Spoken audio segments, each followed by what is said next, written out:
courteous expressions using sign language.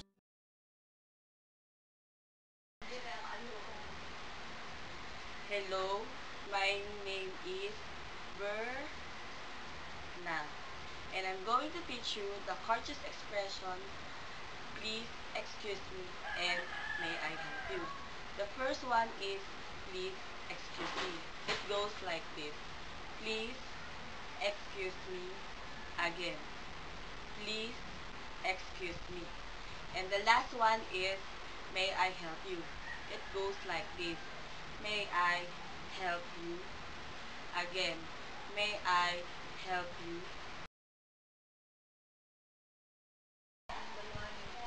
Hi, my name is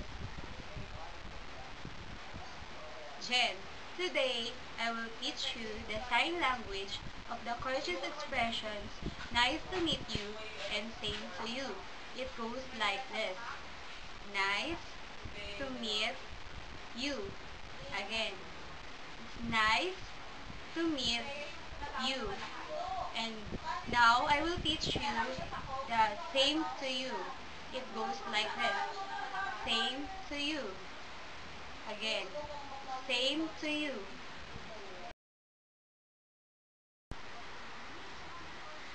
Hi, my name is Ella.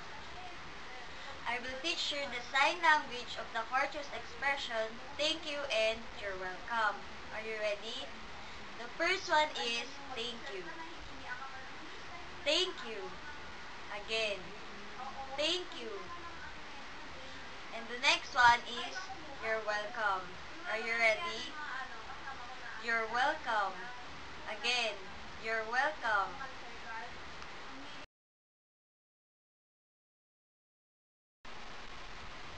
Hi, my name is Nika.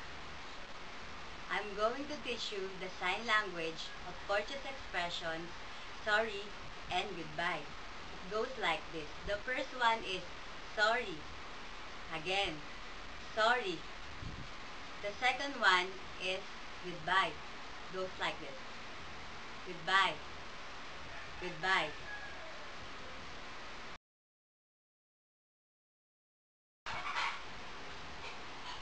Hi, my name is Aimee, and I'm going to teach you how to sign language the cautious expressions like good afternoon, good morning, and good night. First, good morning. It goes like this. Good morning. Good morning. Again. Good morning. Good morning. The next one is the good afternoon. So it goes like this. Good afternoon. Good afternoon. Again. Good afternoon.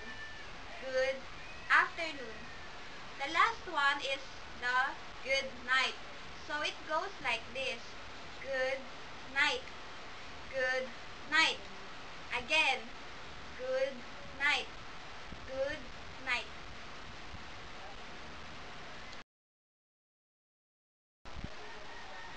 Hi, my name is